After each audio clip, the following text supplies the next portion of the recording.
Hi everyone. In this video, we're gonna take a look at this Iron Man Mark IV from ZD Toys. I got this for 1,000 pesos, so that's around $20. So now let's take a closer look. And now here's the box. So starting from this Mark IV up to Mark 7, we have this design where we see Iron Man standing up, which is different from Mark 3 and Mark 2. And then just showing you the sides. And then the back. Then the top and bottom. And now let's open it. So here. Then just showing you again the cover.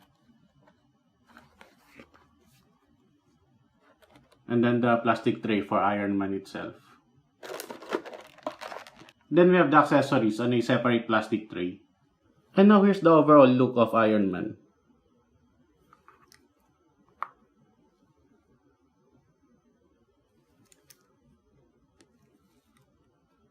And just showing you how it looks like with a light in front of it.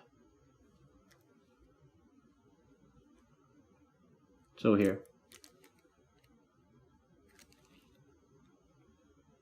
And now here's the close-up.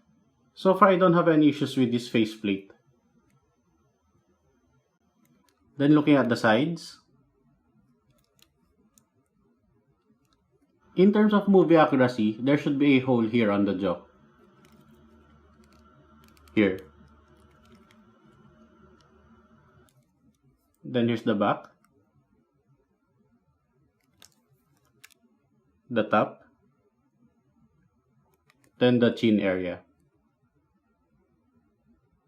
Then going down to the neck and collar area.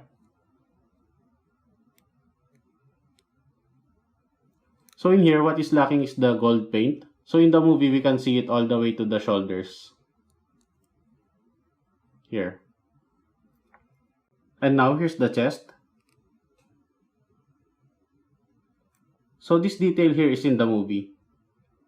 Although it's a bit of dented or contoured.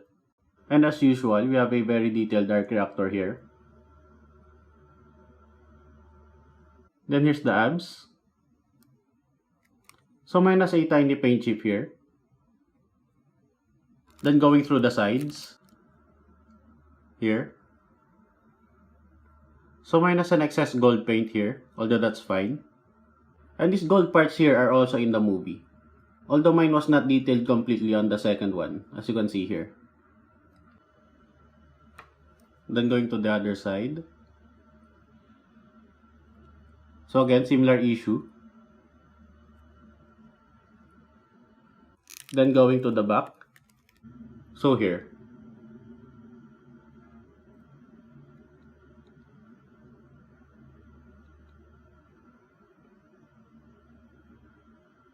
So minus a paint chip here. And then opening the flaps. So we have a cool metalworks or wiring designs here. We also have design under the flaps itself.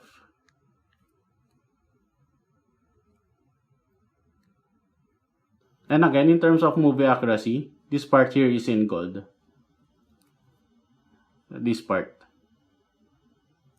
And now showing you the shoulder pads.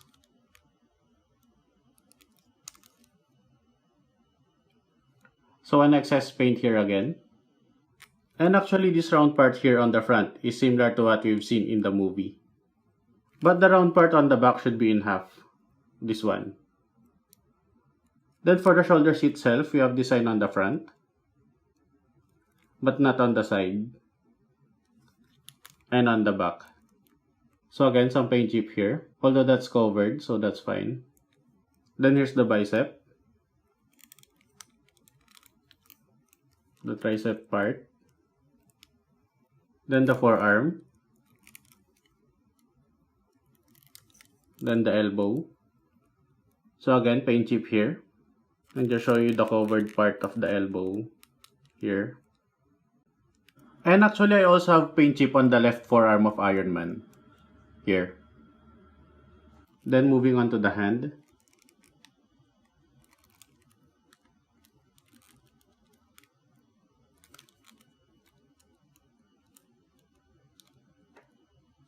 Then here's the crutch.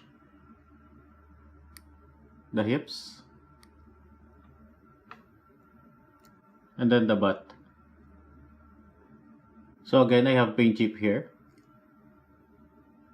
And now here are the thighs.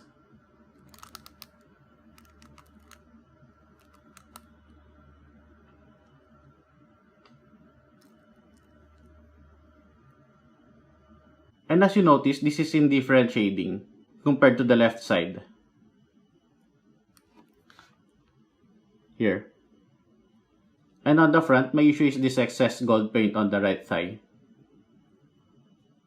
And again, a paint chip here. Then here are the knees.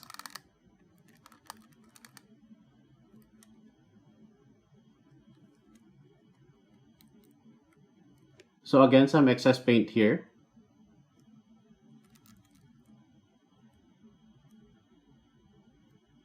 And in the movie, these knee pads are purely red. So there should be no gold paints here. This one. Then moving on to the legs.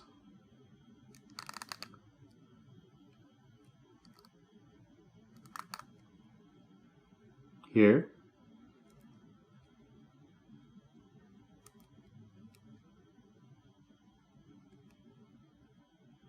And then here are the feet.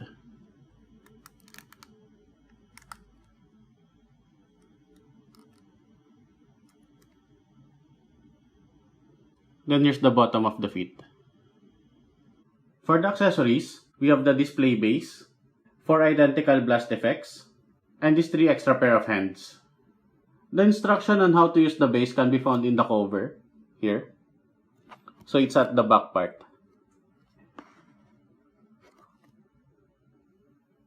And one thing I noticed on the display base is the Iron Man title. Mark 4 appeared on Iron Man 2, so this should be Iron Man 2. So it should be similar with Mark 5. And now let's take a look at the first extra pair of hands, which is the shooting hands. So these hands have peg holes in it. So this is where we will put the blast effects. Here. And then just looking at it closer,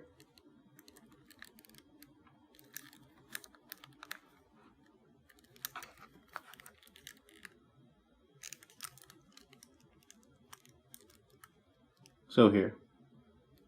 And then just showing you some angles.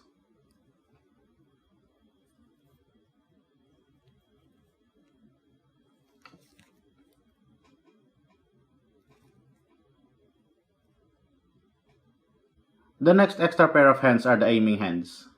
So this time we don't have the peg hole. What we have is a painted repulsor. And showing it to you side by side. And the fingers on the aiming hands are slightly lowered. Here.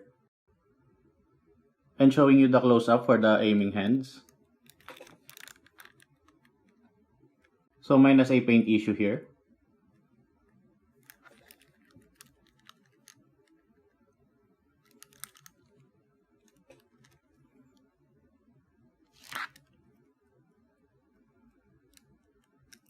And then showing you some angles.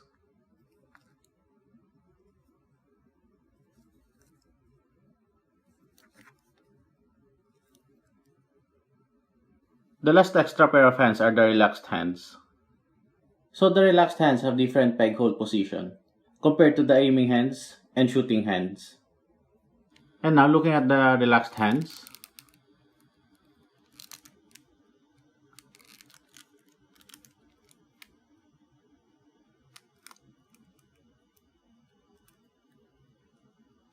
So here. And then showing you some angles.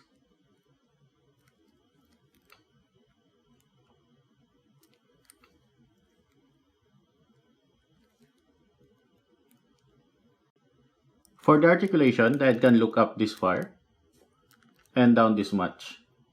It can look left or right.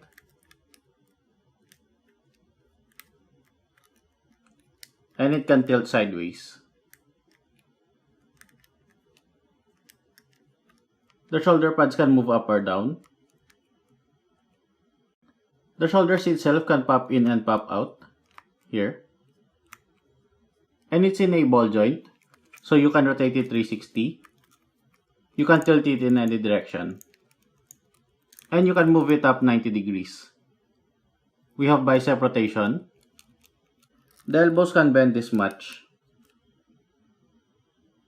The hands are on ball joint, so you can rotate them 360. And for these closed hands, you can move it down this much. You cannot move it up because of this cover here. And you can tilt it left or right. For the shooting hands, it can rotate 360. It can move down this much and up this far. It can also tilt left or right. Here. And the aiming hands have similar movement with the shooting hands. Here. While for the relaxed hands, it's similar with the closed hand. So you can rotate it. You can move it down. But you cannot move it up because of this cover. But still, you can move it left or right. Then for the upper body, it can move up or down. It can move backward this much. And forward this low. It can also tilt sideways. And you can move it left or right. For the crotch part, we have up or down movement. And it's also in a ball joint, so you can move it in any direction. And then Iron Man can kick this high. And can kick backward this much. He can also do the split this wide. Then we have thigh rotation. The knees can bend this much. And the feet are also in ball joint, so you can tilt it in any direction, as you can see here. But for the basic movement, it can point left or right. It can move down this much and up this far. Then it can move sideways this much. So Iron Man stands around 7 inches. Then here's Mark 4 alongside with other ZD Toys Iron Man. We have the Mark 2, 3, 5, 6, and 7. And now here's Mark 4 on a ZD Toys Hall of Armor. So overall, I don't care about the movie inaccuracies. My biggest complaint are the paint issues. Either I have paint chip or excess paint. And that's it in this review.